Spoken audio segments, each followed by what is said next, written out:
ધોરણ 10 અને ધોરણ 12ની બોર્ડની પરીક્ષાઓ શરૂ થઈ ગઈ છે. બોર્ડની પરીક્ષાઓ એટલે ભય નથી, પણ તમારા પુસ્તકીય જ્ઞાનની કસોટી અને પરીક્ષા છે.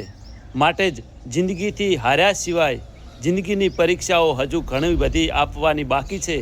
પણ બોર્ડની પરીક્ષા આપતા પહેલાં આટલું ધ્યાન રાખવું જરૂરી છે.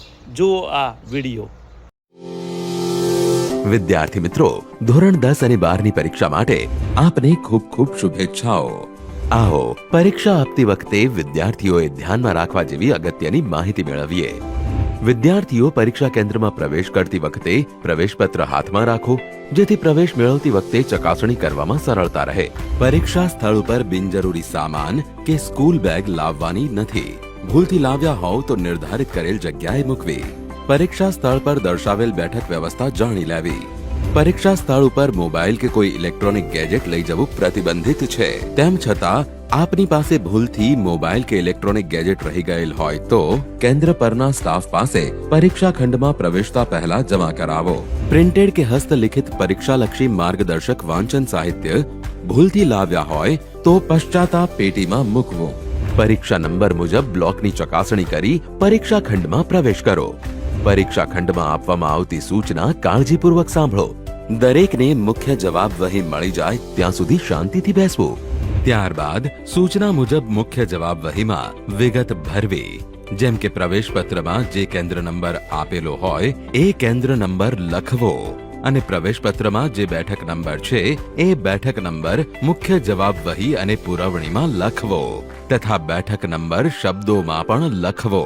વિદ્યાર્થીઓએ સહી અચૂક કરવી. ત્યારબાદ વિષયનું નામ અને કોડ નંબર, પરીક્ષાની તારીખ અને જવાબની ભાષા લખવી.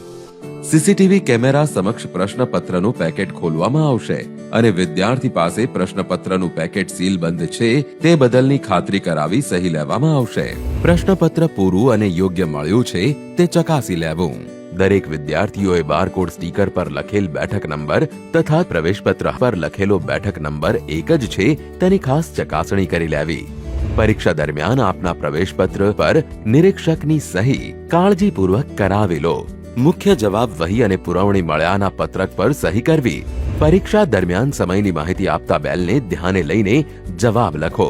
10 મિનિટ બાકી હોવાનો બેલ વાગે ત્યારે પુરવણી જોઈતી હોય તો લઈ લેવી અને દોરાથી મુખ્ય જવાબ વહી અને પુરવણી બાંધી દેવી તથા સરવાળો કરી તેની સંખ્યા લખી દેવી. ત્યારબાદ કોરા પેજ પર લાઈન કરી દેવી અને છેલ્લે સૂચના મુજબ મુખ્ય જવાબ વહી અને પુરવણી પર સ્ટીકર લગાવવું. પરીક્ષા પૂર્ણ થયાનો બેલ વાગે એટલે બધા વિદ્યાર્થીઓએ લખવાનું બંધ કરવું અને ખંડ નિરીક્ષક બધાની જવાબ વહી લઈ લે ત્યાં સુધી શાંતિથી પોતાની જગ્યાએ બેસવું.